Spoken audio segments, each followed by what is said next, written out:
Musées, centres d'art et centres de sciences ont depuis longtemps ouvert leurs portes aux moins de 6 ans. Et maintenant, même les bébés sont les bienvenus. Sans réserve, le podcast du Quai des Savoirs sur les tout-petits, c'est parti.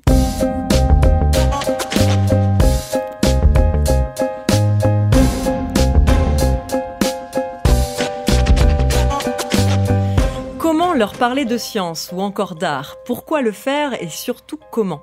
C'est ce que nous allons discuter avec mes deux invités du jour, Sarah Matera et Caroline Panot. Bonjour. Bonjour. Sarah, tu es directrice de Milleformes, le premier centre d'art contemporain dédié aux 0-6 ans. Il a ouvert ses portes en 2019 à Clermont-Ferrand. Nous en parlerons dans quelques instants. Caroline, tu es chargée de programmation et de médiation au Lab de la Cité des Bébés. Nous reviendrons avec toi sur 3 ans d'expérimentation qui se terminent tout juste. Et bien évidemment, à mes côtés, Mariette Escalier et Lauriane Bissinguet. Bonjour. Bonjour. Mariette nous parlera d'un parcours crèche proposé au Quai des Petits et Lauriane d'un spectacle de sciences et de marionnettes. Tout un programme. Sans réserve, les coulisses de la médiation culturelle. C'est parti. Quand on a des enfants en très bas âge ou quand on est grands-parents avec des tout-petits, on s'imagine pas forcément venir dans un lieu comme le musée parce qu'on s'imagine que ça va être compliqué, tout simplement parce que dans un musée, on ne doit pas faire de bruit. Au centre de ces jardins, il y a un lac. Et ça, vous les connaissez bien, hein ? Tout au fond du lac, il y a une petite bête qui monte. Alors quand ils ont un bébé, les parents ne s'imaginent pas venir dans un lieu comme un musée. Et ce constat, toutes les institutions le font. Beaucoup d'entre elles redoublent d'ingéniosité pour développer des offres pour les tout-petits. Alors certains musées imaginent des parcours spécifiques au sein même de leur collection, à l'image du musée Quai Branly dont on vient d'entendre la responsable de la médiation, Charlotte Fesneau. Et d'autres, comme vous, Caroline et Sarah, conçoivent des espaces totalement dédiés aux tout-petits. Alors Caroline, bien après la Cité des enfants, les équipes d'Univers Sciences se sont lancées dans une nouvelle aventure en 2019 en expérimentant une offre culturelle pour les bébés uniquement. Alors déjà, quand on dit les bébés, c'est quel âge ? Alors chez nous, les bébés, c'est 0-23 mois puisque la Cité des enfants démarre à partir de 2 ans. Donc c'était vraiment pour aussi combler un manque. Avoir une continuité en fait dans l'offre de la Cité des sciences. D'accord. Et du coup, tu peux nous présenter cet espace très rapidement. Quand on arrive, qu'est-ce qu'il y a dans cet espace ? Quelle taille, quelle surface, quelle configuration ? Qu'est-ce que vous y proposez pour les tout-petits ? Alors déjà, c'est un espace qui est en plein pied. Donc quand on arrive, pas besoin de prendre des escaliers, des escalators. Et quand on arrive avec une poussette, un porte-bébé, c'est important. C'est un espace assez grand, puisqu'il fait quand même 350 mètres carrés. Et cette salle-là, on l'a aménagée avec ce qu'on avait. C'est-à-dire qu'on n'est pas parti, comme d'habitude, d'éléments qui seraient conçus à l'avance, testés. On est parti de nos réserves, de ce qu'on avait, et on s'est demandé comment on pouvait s'en servir pour créer un espace sans plastique pour les bébés, puisque vraiment l'objectif de haute qualité environnementale était importante pour nous.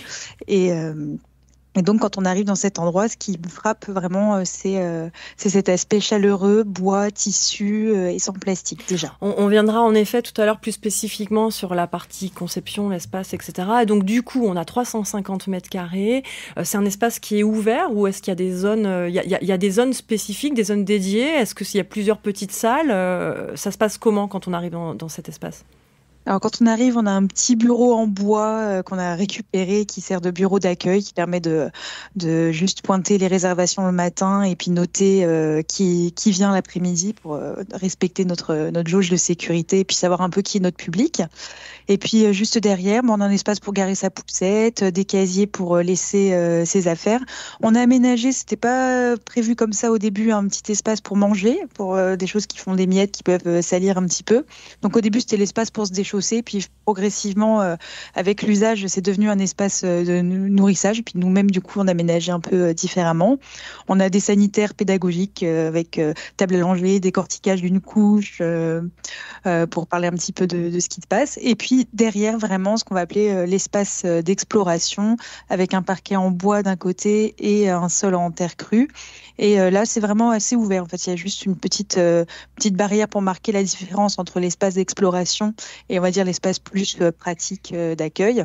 Et du coup, Sarah, Milleforme, c'est un projet qui s'est fait, lui, à l'initiative du maire de Clermont-Ferrand, dans le cadre d'un partenariat ou d'une collaboration avec le Centre Pompidou.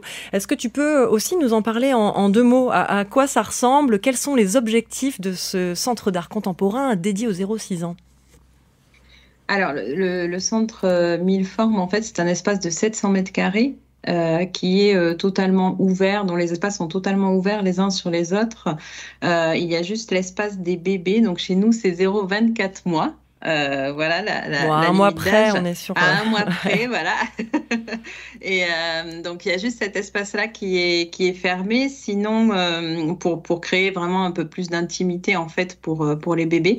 Mais sinon, tous les espaces sont ouverts les uns sur les autres. On a travaillé donc le projet avec Laure Jaffuel qui est designer. Et l'espace a vraiment été pensé, on va dire, dans ses moindres détails pour tout ce qui est accessibilité au niveau du public, bon accueil et bien accueillir aussi au niveau du public, mais également pour laisser la place aux œuvres, puisqu'on présente en fait des œuvres conçues par des artistes contemporains qui sont issus de différents univers. On reçoit à la fois des plasticiens, des designers, des chorégraphes, des musiciens, des circassiens, des écrivains, enfin voilà, pour pouvoir concevoir en fait différents projets à l'attention des tout petits. Et l'idée, c'était vraiment de créer un espace qui permette vraiment que l'œuvre soit mise en valeur en fait. Pourquoi à Milleforme vous avez décidé en fait de faire un espace vraiment dédié au 0-24 ? Enfin, c'est quoi les spécificités ? Pourquoi 24 mois et pourquoi pas 23 ou pourquoi pas 27 ? Comment vous avez fait ce choix, Sarah ? Alors, ce choix, en fait, il a été proposé parce que c'est vrai que, on le voit aussi dans la manière d'appréhender les œuvres. Un tout petit, en fait, de 0 à 24 mois et pas finalement dans les mêmes usages, en fait, que quelqu'un qu'un enfant qui soit de 2 à 6 ans, en fait.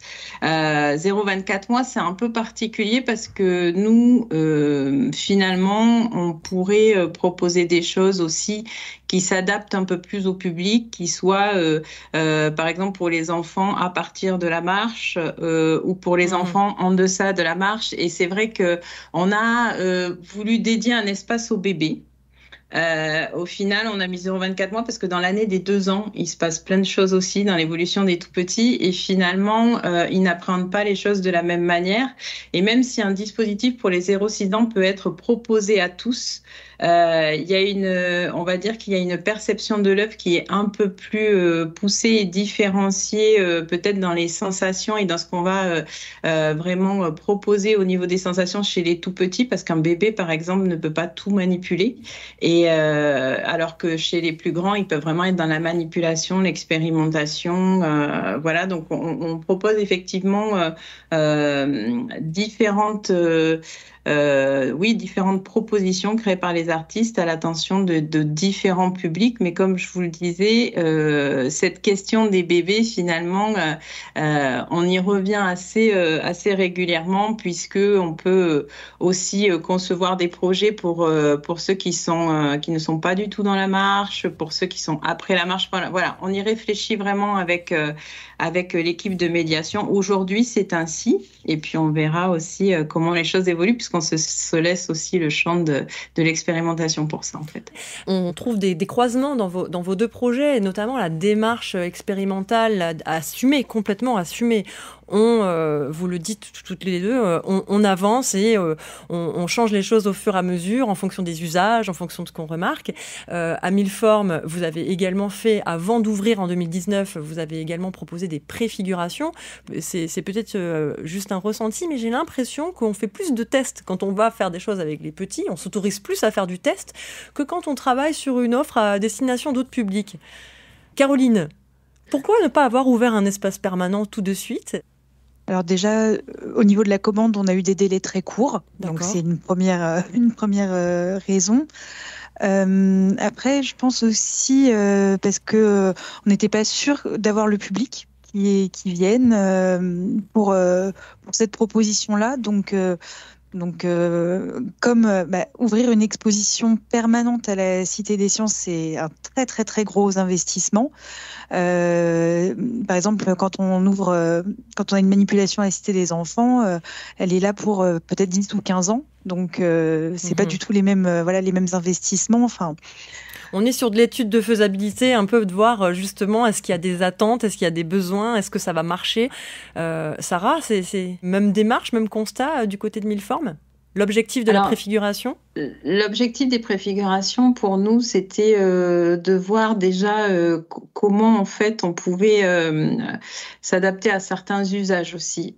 C'est vrai que nous, les préfigurations, on les a travaillées alors déjà communément entre le Centre Pompidou et la ville de Clermont-Ferrand, et c'était aussi un premier travail commun, on va dire, dans ce cadre-là, et un premier travail de programmation commun, comment on pouvait en fait croiser différents éléments, différentes disciplines aussi, et proposer des choses à l'attention des tout-petits. Donc la première préfiguration, elle s'est vraiment faite ainsi parce qu'elle n'était pas dans le lieu dans lequel nous sommes actuellement. La deuxième préfiguration, elle nous a permis, puisqu'elle était dans le lieu lui-même, de redéfinir des usages et de pouvoir en fait réappréhender, on va dire, les lieux 6 mois avant l'ouverture, ce qui a aussi changé pour nous certains usages qui nous ont apparu pour certains comme évidents en fait, et pour d'autres à modifier. Et ça se fait vraiment avec le public, et je pense que les phases de préfiguration, elles sont importantes aussi quand on parle d'expérimentation. C'est aussi l'idée d'être dans quelque chose qui s'adapte totalement au public, ou en tout cas qui peut lui être proposé de la meilleure manière qui soit. Et là, on parle des lieux, mais quand on conçoit des projets avec les artistes, on est aussi dans la même dynamique, c'est-à-dire cette idée de voir comment l'œuvre va être appréhendée, puisqu'on est sur des œuvres qui sont particulières parce qu'elles sont à manipuler, elles sont totalement interactives pour la plupart, et de voir aussi comment le public l'a pris en main, comment il a exploré ça, comment il est entré là-dedans. Et quelquefois, on voit bien que, c'est déjà arrivé d'ailleurs que des œuvres soient pas forcément si bien adaptées au public auquel on l'avait proposé. Et donc, ça nous permet aussi, sur le lieu, quand je parle d'expérimentation, c'est d'ajuster dans les 3 mois qu'on a de présentation. On peut au fur et à mesure ajuster. C'est aussi cette latitude qu'on a qui est importante en fait pour être au mieux par rapport à nos publics. Et avant... Je pense aussi, parce que le bébé, c'est un public qui ne lit pas, qui ne suit pas des consignes. Et donc, on a des choses qu'on propose, on les pense d'une certaine manière. On se dit, avec cet objet-là, ils vont le manipuler comme ça, ils vont s'en servir de cette manière. Et ils nous montrent complètement autre chose. Oui. Et donc, c'est en observant, en étant sur le terrain, qu'on peut se dire, cet usage-là, en fait, on voit qu'ils en ont vraiment besoin. Par exemple, nous, ils adorent les casiers à l'entrée et la porte. Les casiers qui sont faits pour laisser les chaussures et les manteaux, c'est ça. Et donc aujourd'hui, alors, vous vous êtes saisi de ces casiers, bien sûr, vous en avez fait quelque chose ? On se dit que pour la future Cité des bébés, là, on est en train de récupérer des clés. On fait une collecte de clés et on va intégrer ça dans des éléments d'exposition dans l'espace, quoi. Donc, oui, parce que je précise, donc la phase de test d'expérimentation, les 3 ans viennent tout juste de se terminer hier, et l'objectif, c'est qu'une Cité des bébés ouvre courant 2023. Voilà. Ok. Et d'ailleurs, dans l'espace, on avait déjà adapté, on a déjà mis des petites portes, des petites fenêtres qui n'y étaient pas au début suite à cette observation-là. Donc, on avait déjà commencé à changer des choses. Je pense que les casiers, je rebondis sur ce que dit Caroline, nous racontent beaucoup en fait du tout petit, puisque nous, on a on a effectivement vu les mêmes choses. On est dans un lieu où, bien sûr, on est immergé dans la création. Et les casiers, en fait, les enfants peuvent y passer un certain temps parce qu'il y a la question de j'enlève, je remets, j'enlève, etc. Et c'est quelque chose qu'ils font beaucoup quand ils sont petits. Et les casiers sont des vrais lieux de cache-doudou, notamment. Avant qu'on parle vraiment de vos programmations et médiations, j'aimerais aborder justement la conception des espaces, des mobiliers, le design avec les bébés et aussi avec les petits de moins 6 ans, hein. Il y a des particularités, des spécificités. On ne peut pas utiliser n'importe quel matériau. Il y a évidemment des tailles de mobilier, des questions d'ergonomie. Du coup, comment on fait tout ça ? Alors, je pense à Caroline qui disait tout à l'heure, nous, on a fait du réemploi. Vous aviez des contraintes de timing, de budget. Donc, vous avez, il me semble, réemployé 90% de ce qui se trouve dans le lab venait d'expositions, hein, pas forcément de la Cité des Enfants, d'ailleurs. D'expositions, de mobilier, de réserve, d'ateliers. Alors comment vous avez fait avec ces choses-là ? Enfin, j'imagine qu'il y a des normes à respecter quand on travaille avec les tout petits, des matériaux, des objets. Comment vous avez fait ? Vous avez travaillé avec des spécialistes ?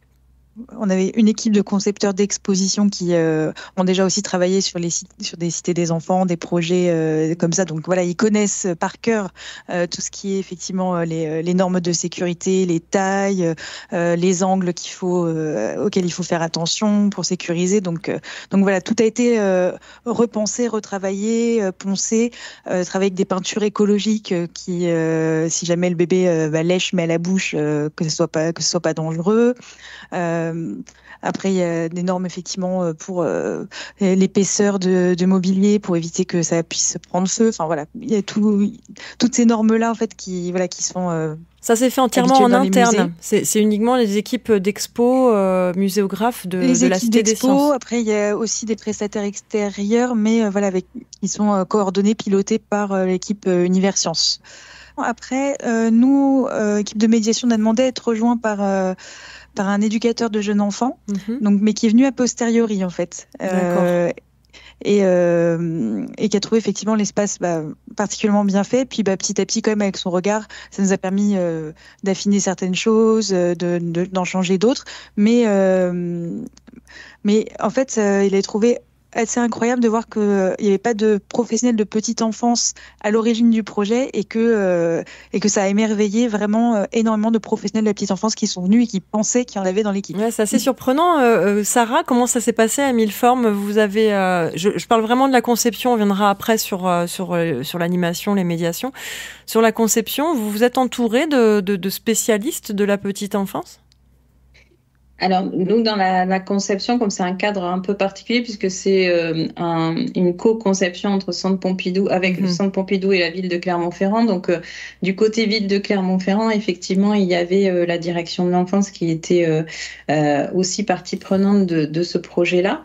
Et puis, on a donc travaillé, comme je vous disais, avec Laure Jaffuel, qui est designer et qui elle-même fait du design d'espace et donc a conçu des éléments. Alors, bien sûr, on a aussi les mêmes normes, c'est-à-dire que nous, on a conçu des éléments en courbe, pas d'angle saillant, enfin des choses comme ça. Et puis, au fur et à mesure de l'avancée du projet, bien sûr, on passe des bureaux de contrôle, des avant-projets sommaires et définitifs, etc., qui nous permettent aussi de valider à la fois la qualité des matériaux, la manière dont ça va être mené et tout ce qui est dans l'espace, en fait.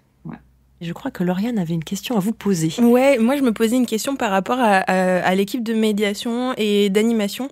Je pense par exemple au musée des abattoirs ici à Toulouse. Ils ont les doudous au musée, c'est des visites pour les 0-3 ans. Et pour l'animation, ils ont fait le choix de faire appel à des spécialistes petite enfance d'une asso extérieure et de les former au contenu des expos. Et du coup, je me demandais si pour vous ça a été un questionnement aussi. Est-ce que vous avez fait appel à des spécialistes extérieurs ou à l'inverse, est-ce que vous avez formé vos équipes de médiateurs et médiatrices à la petite enfance ? Caroline ? Alors de notre côté, ça s'est fait de façon assez spontanée, c'est-à-dire qu'en fait, dans l'équipe Cité des enfants, nous étions deux chargés de médiation à avoir déjà expérimenté des animations en crèche. Et ma collègue Florence Tranquida, elle a fait un master en sciences de l'éducation et avait orienté justement sur vraiment sur les tout petits. Donc voilà, elle avait cette connaissance déjà pratique et puis et un peu de recherche. Et puis donc ça s'est fait un peu comme ça, c'est-à-dire qu'on était deux à être vraiment axés un peu sur ce sujet-là. Et puis on s'est accompagné, donc comme je vous ai dit, donc ensuite d'un éducateur de jeunes enfants. Et maintenant on travaille vraiment tous les trois à proposer des médiations. Donc l'éducateur de jeunes enfants, il est plus sur le côté aménagement de l'espace, proposition de certains objets, et Florence et moi on est plus sur la programmation, le choix des intervenants extérieurs, spectacles, les chercheurs, et nous-mêmes on conçoit des animations sur des contenus scientifiques. Donc soit qu'on adapte de la Cité des enfants au bébé, soit qu'on crée complètement. Mais en tout cas, pour l'instant, on n'a pas formé de nouvelles personnes extérieures. Et Sarah, à Milleforme, vous avez une équipe de 8 ou 9 médiateurs, il me semble. C'est quoi leur profil alors ? Alors effectivement, on a une équipe de 8 médiatrices actuellement qui ont des formations en fait artistique d'une part, et pour d'autres petites enfances, on a des gens qui viennent des beaux-arts, des personnes qui viennent aussi du milieu de la danse, du cinéma, et puis on a effectivement également une éducatrice de jeunes enfants et une personne qui est aussi formée à la pédagogie Montessori. Donc c'est assez, on va dire qu'on a des profils variés, et c'est l'idée aussi de ce lieu-là, c'est de faire croiser aussi que toutes ces personnes en fait puissent s'échanger aussi autour de leurs connaissances et de leur savoir. Et ensuite, elles ont des formations spécifiques plutôt avec les artistes, pour le coup, où on travaille vraiment communément sur les œuvres, la manière d'aborder la médiation autour de ces œuvres. Et on travaille également en formation avec quelquefois avec des chercheurs en sciences cognitives pour comprendre l'évolution du tout petit. On fait différentes formations aussi selon les besoins.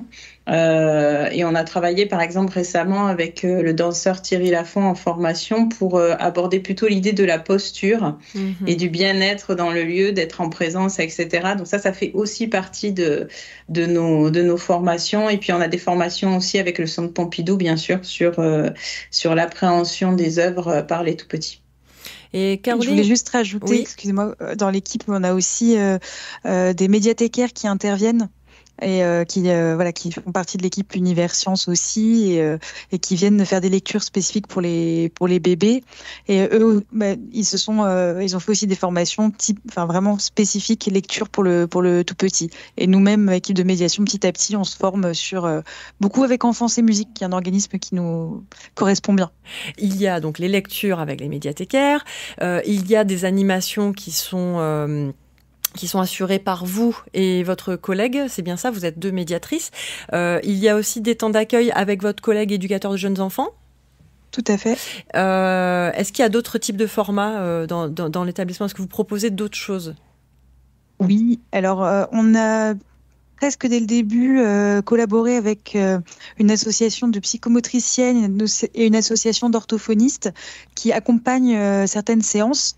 Donc elles sont plus dans le côté prévention, questions que pourraient avoir les parents, mais vraiment en observant le bébé évoluer dans l'espace, explorer et observer ce qui se passe pour éventuellement se dire qu'est-ce qui est important, pourquoi faire ce jeu-là est important, pourquoi ne pas être avec des écrans, qu'est-ce qui se produit à ce moment-là, qu'est-ce que ça va avoir comme influence sur le langage, comment l'exploration libre, le fait de ne pas faire au bébé mais le laisser respecter ses étapes de développement, qu'est-ce que ça va apporter. Donc elles sont vraiment dans la bienveillance et le dialogue avec les parents sur ce qui se passe au moment T. Donc c'est pas là, vous n'y êtes pas sur ces séances-là. Il y a pas de médiatrice. Alors ça dépend. C'est-à-dire qu'en fait, si on est là, on essaie d'être là, de d'être là aussi pour accueillir le public, observer ce qui se passe. Mais quand elles sont là, surtout que maintenant ça fait quasiment 3 ans qu'elles sont présentes, voilà, on a entièrement confiance dans ce qui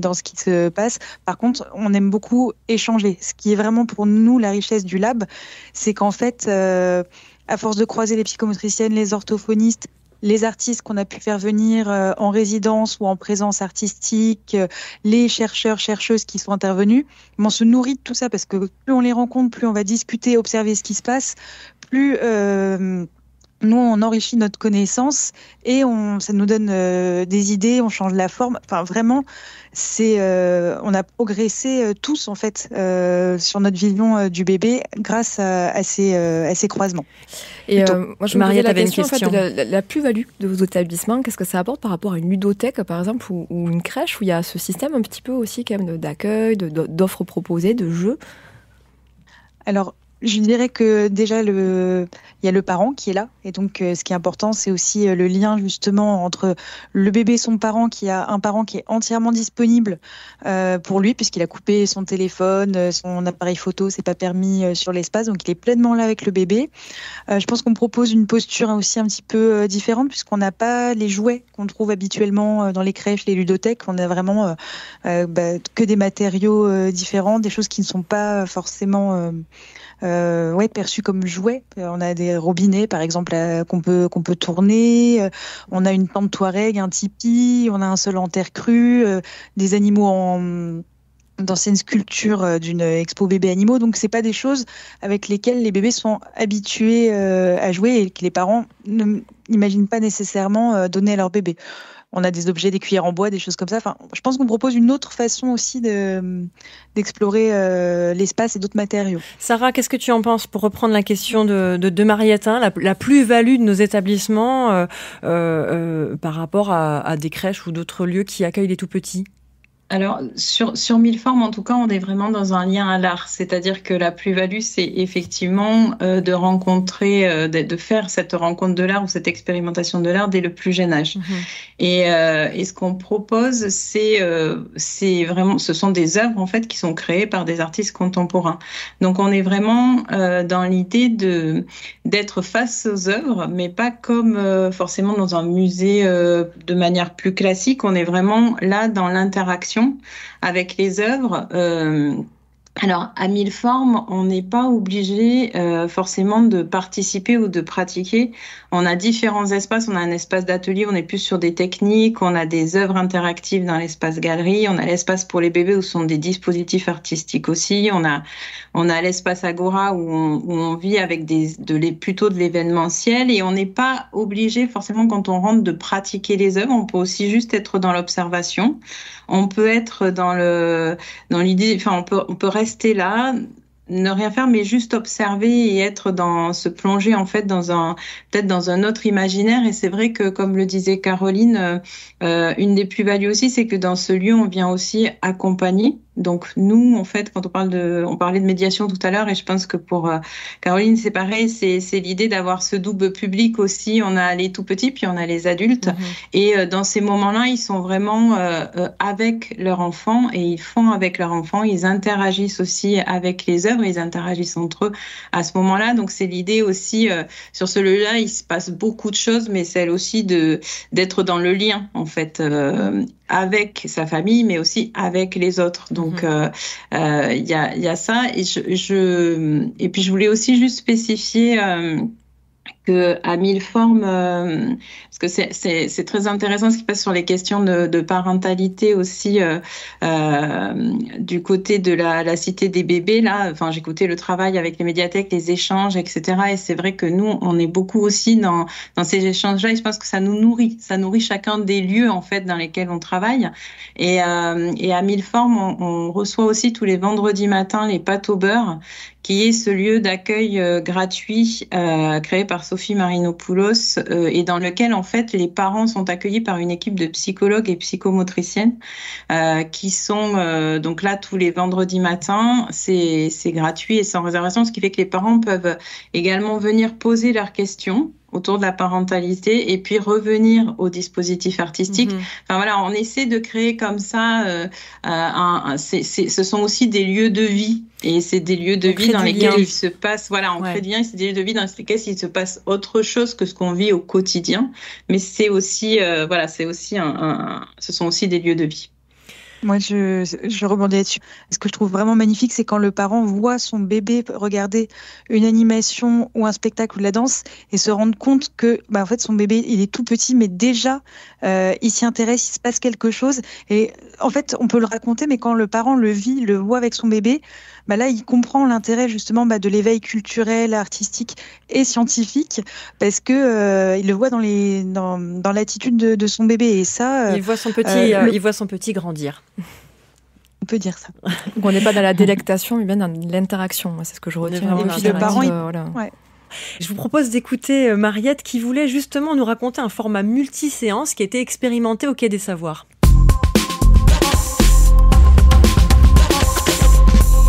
Et oui, aujourd'hui, on parle à la découverte d'un format qui a été développé donc par le Quai des Petits, spécifiquement donc à destination des crèches. Alors, le Quai des Petits, vous le connaissez sans doute, c'est l'espace donc du Quai des Savoirs qui est réservé aux 2-7 ans, qui accueille à la fois du public individuel et des groupes scolaires ou de loisirs. Alors, il y a déjà une visite découverte qui est proposée aux crèches depuis 2017, mais l'équipe a souhaité aller plus loin pour s'inscrire dans la charte de l'éducation artistique et culturelle. Oui, une charte qui préconise la fréquentation des lieux culturels dès le plus jeune âge. Tout à fait. Donc, le Quai est devenu en 2019 le site pilote pour la ville de Toulouse d'une expérimentation qui propose aux crèches donc un parcours d'éveil aux sciences. Donc, co-construit avec des professionnels de la petite enfance, éducateurs, auxiliaires, coordinateurs de structures municipales, ce parcours de 3 séances d'1 heure, il facilite l'appropriation de l'espace pour des enfants de 2-3 ans puisqu'il les fait venir plusieurs fois. Donc on va au-delà en fait de la simple visite. Au cours de l'expérimentation, le format et ses fonctionnements ont pu être réajustés. En fait, les équipes ont bilanté, ils ont constaté tout simplement qu'il fallait par exemple moins espacer les séances pour que les tout petits se rappellent en fait de la séance d'avant tout simplement, ou encore de les faire venir plus tôt en fin d'année scolaire parce qu'ils étaient un peu plus grands. En 2021 et 2022, ce sont 11 structures qui ont répondu donc à l'appel à projet. Et ces structures, elles ne se contentent pas de simplement suivre la visite, bien sûr, mais elles s'impliquent totalement dans le parcours, puisqu'elles vont, par exemple, démontrer, expliquer pourquoi ça s'inscrit dans leur projet pédagogique, et également venir en amont de ces 3 séances, donc pour faire une visite préparatoire. Et comment ça se passe concrètement alors pour les enfants ? Alors, ce sont des séances qui se font en petits groupes, pour plus de confort, de 6 à 12 enfants maximum, en compagnie d'un ou d'une médiatrice, et avec surtout la mascotte Magnétoscope, un robot donc, qui a été créé par un des médiateurs. Magnétoscope, il est haut comme les enfants, il peut être manipulé par eux pour leur permettre de découvrir et d'apprivoiser les émotions tout en explorant donc les différents espaces du Quai des Petits. Au cours des 3 séances, les enfants ils doivent aider en fait la mascotte à appréhender les diverses émotions qui le traversent et l'aider à retrouver le sourire. Ils comprennent ainsi ce que sont la joie, la tristesse, la colère, des émotions qu'ils connaissent, mais qu'ils peuvent donc reproduire sur magnétoscope grâce à un jeu de smiley, on va dire, amovible donc à aimanter sur son visage. À l'issue de ces 3 séances, une mallette pédagogique leur est confiée pour continuer à faire vivre les aventures de la mascotte à la crèche grâce à des visuels des émotions, des images de la vie quotidienne, en fait, des situations familières qu'ils font relier donc à l'émotion associée. Alors, à la suite de cette expérimentation et de son succès, une commission culture a été créée par la direction de la petite enfance de la ville de Toulouse pour former d'autres musées volontaires de la ville à accueillir des tout-petits. Et le Quai des Petits va continuer ? Bien sûr, il va continuer de proposer cette offre avec une nouveauté cependant, une 4e séance qui va se rajouter, cette fois-ci travaillée et proposée directement par les structures retenues pour prolonger cet éveil aux sciences des tout-petits.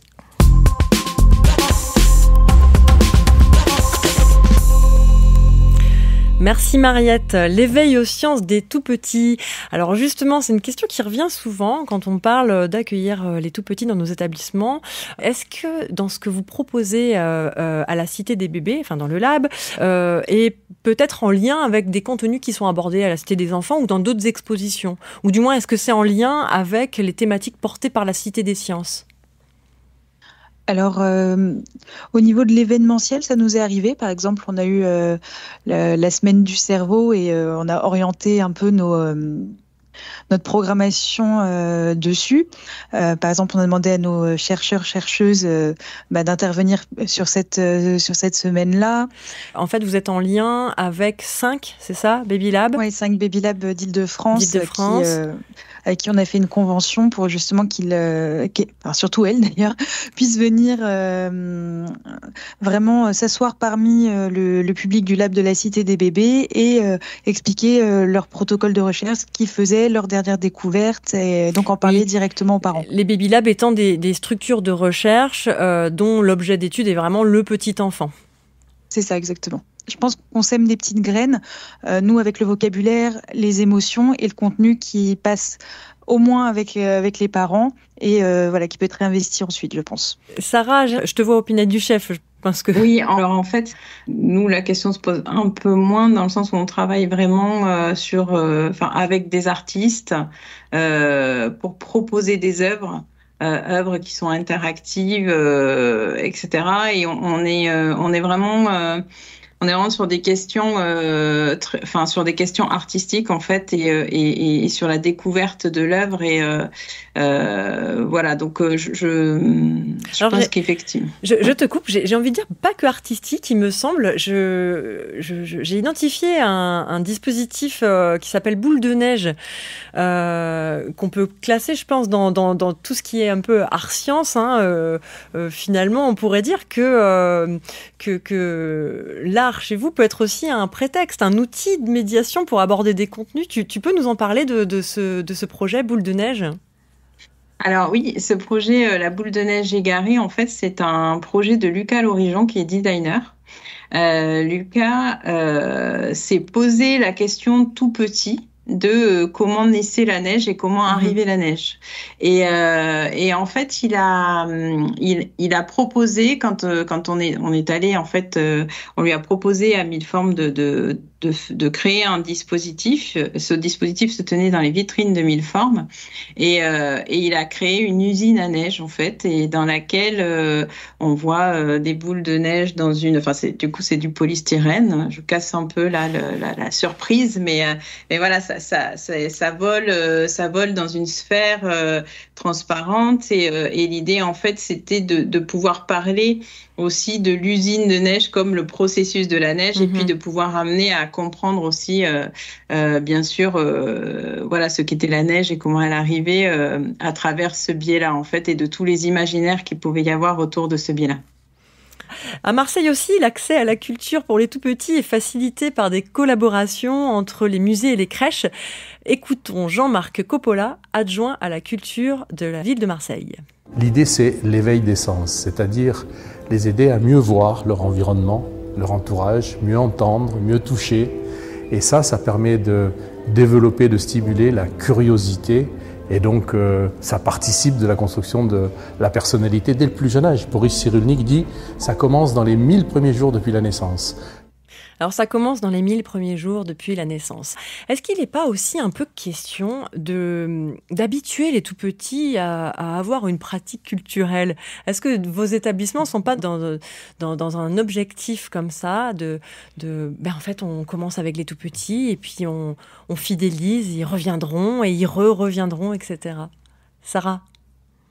Alors, je pense effectivement qu'il y a dans l'idée d'amener les tout petits dans des lieux d'art ou des lieux de science, en fait, des très jeunes, c'est aussi l'idée de pouvoir les habituer. Et puis, quand on s'habitue, finalement, on a moins d'appréhension plus tard, sûrement, à y revenir. En tout cas, c'est ce qu'on espère. Et on dit souvent que dans ces lieux, on sème des petites graines. On peut pas savoir, en fait, ce que ça va donner.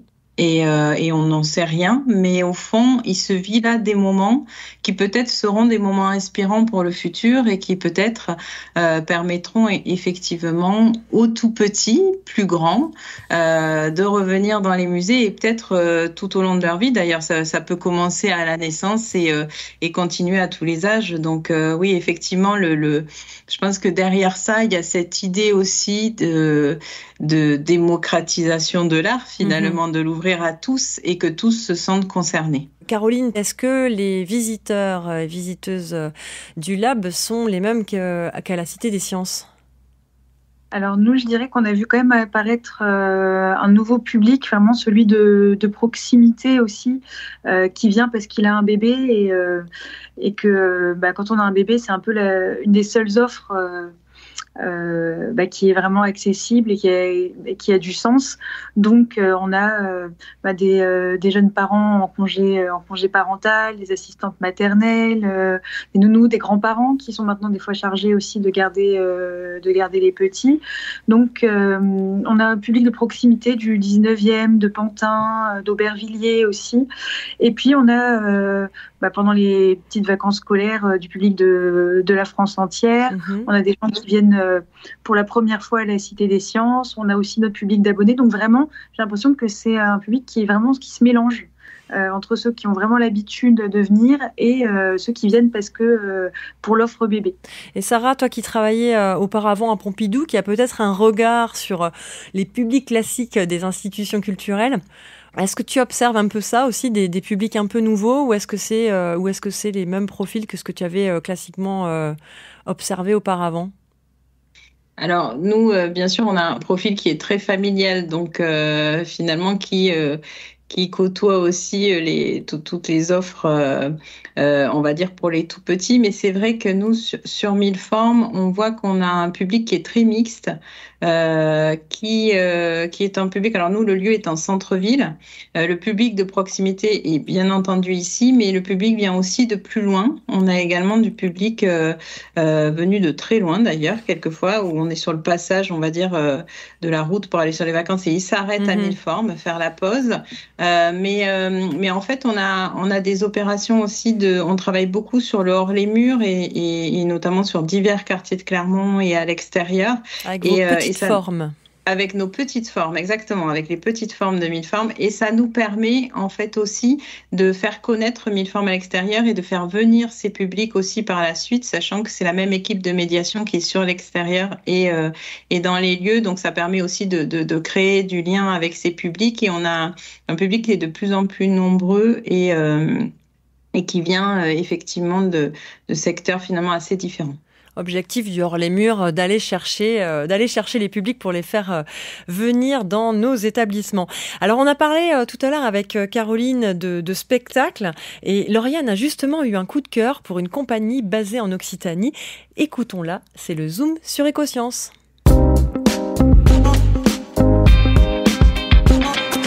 Et oui, aujourd'hui Marlène, j'ai choisi de vous parler de L'Enfant et la Nuit, un spectacle science et marionnettes qui s'adresse à un jeune public à partir de 4 ans. Il a été monté par La Main Invisible, une compagnie née de la rencontre entre une chanteuse amatrice de science et une plasticienne amoureuse de la nature. Le but de la compagnie, c'est d'aborder les sciences avec pour outil original l'art de la marionnette. D'ailleurs, petite parenthèse là-dessus, on est très loin des marionnettes de Guignol, des marionnettes traditionnelles. Pour vous donner une idée du rendu, la plasticienne a utilisé de la peinture UV fluorescente sur les marionnettes et dans la scénographie des néons UV. On a des personnages qui sont super colorés, qui viennent contraster avec le bleu profond des néons. Et du coup, on a les spectateurs qui sont plongés dans une ambiance sombre et bleutée qui rappelle l'univers de la nuit. Et il raconte quoi, du coup, ce spectacle ? Alors, on a un personnage principal, c'est un petit garçon appelé l'Enfant Lune qui ne sort que la nuit. Et au fil de l'histoire, cet enfant va rencontrer différents animaux nocturnes et surtout, il va devenir très ami avec une fleur qui elle aussi ne s'ouvre qu'une fois la nuit tombée. Sauf qu'un jour, malheur, un lampadaire fait son apparition et s'allume toutes les nuits. À partir de là, toute la belle harmonie de ce monde nocturne est bouleversée, la fleur ne s'ouvre plus, les animaux ont disparu et on ne voit plus les étoiles dans le ciel. Cette pièce, elle a été créée pour sensibiliser le jeune public aux conséquences de la pollution lumineuse, mais aussi pour aborder plusieurs notions de biologie ou d'astronomie, comme les phases de la Lune, la faune et la flore nocturne, la vision nocturne ou encore la relation plante-homme. À travers une histoire teintée de poésie, de rêve et de science, on comprend que cette biodiversité est essentielle à l'équilibre de la Terre. Et ici, les marionnettes, du coup, deviennent un vrai support de médiation scientifique. Oui, voilà, c'est ça. Et on a des personnages plus touchants les uns que les autres qui permettent de développer une connexion et un lien affectif avec le monde nocturne et plus largement avec le monde vivant. Et pour avoir envie de protéger l'environnement, il faut d'abord le comprendre et l'aimer. Et en éveillant et en sensibilisant les enfants dès le plus jeune âge, ça participe à développer une conscience écologique qu'ils garderont, on l'espère, toute leur vie. Et pas que les enfants, j'imagine les adultes au passage qui peuvent aussi se resensibiliser peut-être à ça. Et oui, voilà, justement, les spectacles qu'ils proposent sont pensés avec plusieurs niveaux de lecture. Et c'est l'une des volontés de la compagnie, c'est de rassembler les petits et les grands autour d'un moment d'émerveillement qui peut aboutir à un échange de partage et un échange d'idées. Merci Lauriane, et pour plus d'infos, rendez-vous sur ecosciencessud.fr.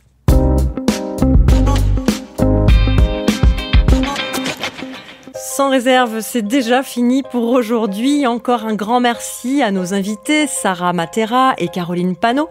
Pour aller plus loin, nous vous avons, comme à chaque fois, partagé des ressources complémentaires sur le site quai-des-savoirs.fr, rubrique podcast.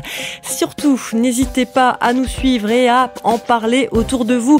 Faites du bruit sans réserve, une émission préparée et présentée par Marlène Stricot avec Mariette Escalier et Lauriane Bissinguet. Merci également à notre partenaire Instant Science, à la prise de son Laurent Codoul, réalisation Arnaud Maisonneuve, une production Quai des Savoirs. Je vous dis à très vite et surtout, restez curieux.